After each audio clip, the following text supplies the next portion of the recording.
So, fellas, it's a good week of planning today. This week out in town, kind of getting the messaging get together, go to market together, things like that. So, do you think we solve, today is like, what is Loom solving and how are we doing it? On that side, or the things you think we need to tweak? What's landing really, really well is the fact that we just don't have this unified view across all these information sources, right? You look at the different SPMs out there, whether it is data or cloud or identity or application, we all have the same problem, right? There's great stuff coming out of these tools, a lot of good information on how we can be better, how we can be preventative and reactive, but what's still missing is pulling that all together, right? You take what comes out of your DSPM platform, right, on a data perspective, which is crucial for a lot of organizations. No one's pulling that in with the identity context. Right. No one's taking the application side into account. That's still that pain point. So from my perspective, it's cool as we talk through what we can do for our customers in a unified perspective. Agreed. It lands. Yeah. And it's cool to see it land. And people kind of light up when they say, wow, that's really possible. Yes. Yeah, absolutely. It is. And this is how we're going to do it and why we think it's going to work. So from my perspective, to answer your question, yes, absolutely. Yeah, no, I agree. And I think the sentence that resonated the most with me as we talked to customers is a customer that said, man, where was this shit 10 years ago? Yeah. And I agree with that 100% because having been on the customer side myself in both a endpoint security team, as an architect, as a perimeter security individual, we would try to push a lot of innovation through, but what would happen is we would look at those very siloed, and those decisions would be very siloed, and we never really communicated with those other control points, if you will. And at the end of the day, we would create a ton of friction with our end users. So, I mean, this, to me, is something that has been needed for quite some time, and I'm pretty stoked for it. Yeah, Hutch, I think you alluded to kind of the exact point. And this is the pivot we launched literally a month ago with the bold statement of posture management mayhem.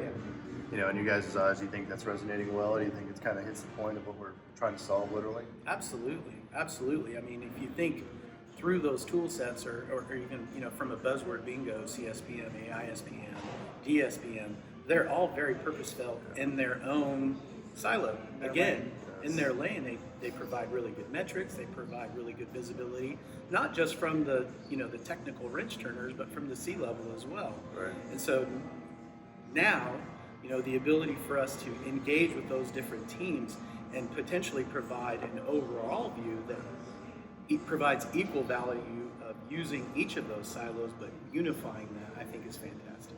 Yeah, I think to tack onto that too, right? Your customers are saying, what if I've not purchased an ASPM tool yet? Do I need to? Like, really? Should I? In some cases, the answer is yes, absolutely. Right? What does your pipeline look like? How are you managing the kind of vulnerabilities? For other organizations, the answer is maybe not. Yeah. And what the conversations that we can have are kind of allude to, right? You get some good information out of the different siloed tools. If you have a missing tool, do you need that there? In some cases, no, because if you take the context across the other control points you have, you can fill in a lot of those gaps. Not all cases. Like I said, there are some organizations that really need to target there, but if you don't, you're not left in the dark. Yes. I don't feel like they're left in the dark, right? We can kind of take information from other points, still do that correlations, and bridge some of those gaps, provide the context, provide the insight. That's the cool part too, and it's fun to go to a customer and say, well, hold off on that. Let's talk about it first before just jumping into the next shiny thing. Yeah, one of the things as I'm talking to leaders is like, oh, you're trying to build that nirvana single pane of glass. I'm like, we're absolutely not. We're actually just trying to unify relevant information to you. That's a whole different tactic and angle than this nirvana single pane of glass. That's absolutely not possible, right? But bridging what relevant data to you to help you make logical business decisions based off the tools you have, or show you where you're missing those gaps, as you mentioned, Chris. I mean, that's our strategic point, right? The other piece to that, again, that I'm really passionate about is our engagement then of how we approach our customers. Regardless of the situation and tool, whether it's an identity project or, to your point, like a DSPM project or a CSPM type project, we don't care. We don't care about the data. I love that approach. I don't care about the customer data.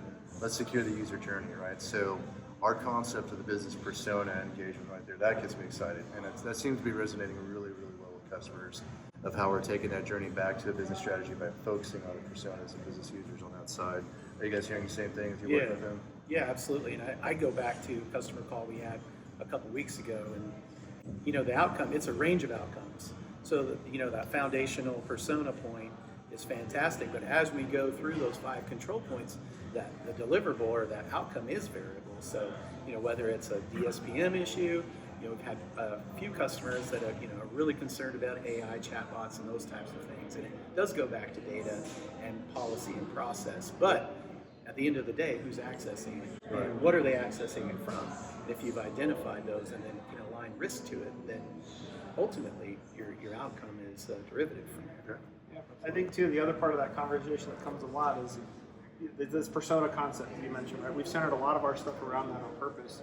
Well, I'm doing identity roles, right? I'm doing RBAC, I'm doing ABAC. Yeah. What's different about a persona, right? To me, the cool part is that conversation is explaining why we're taking that up a level, why we're going back to the business unit, because we've abandoned them in a lot of cases or made life way harder at a minimum. So if we look at that approach, what they need to do again back at that persona level, it's way easier to then do the right things, so to speak. And we're still going to protect the data at the end of the day, but to your comment, we don't care about the data. It's not that the data is not important, but that if we focus there, we start there, we're missing everything else in the spectrum. Absolutely. So what's a persona? Why is it different? Well, it's above that identity role. We can't build access policies and risk-based decision-making things like all of that level at every single role level. Some organizations have as many roles as they do people. Right? We didn't do that right. Persona helps us bring that up a level and say, okay, you're in this area, you perform this function in the organization. That's the persona, not just a marketing analyst, a marketing manager, blah blah blah. So taking it at that perspective, see that light bulb click for people, I think is the cool part. Yeah. Right. They understand like, oh, so if we take that up, we can manage things in a much easier way, in a way that supports what the business is trying to do, not just IT security checkboxes. Exactly. Right. Those are fun. I Yeah, like that. the great thing about this approach, and that I think we came up with as a team, is it's applicable to any size company and any vertical and any industry, right?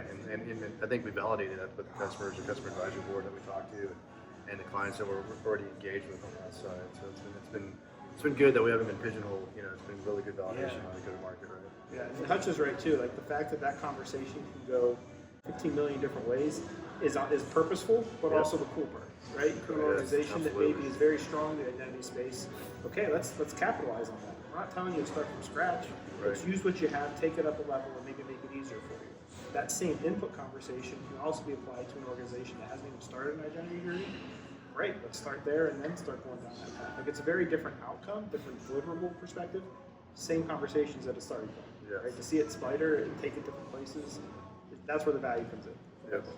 I also think there's a lot of customers, especially in these days, where they're looking for not just operational efficiency, they're looking for tools efficiency and those types of things. And I honestly think by focusing on this persona approach, and you talked about the controls that today, the RBACs and those types of things, to me, by taking that approach also helps make those tools more efficient and more usable. And we already talked about creating less friction, but you can go down that stack and adjust your RBAC role and make it more efficient, not as complicated. So from an administrative level, your wrench turners or your engineers are becoming more efficient themselves and able to take on more meaningful tasks. Yeah, it's simplifying the complex, right? I mean, we start there in a lot of ways, and it's not just a cliche statement. Correct.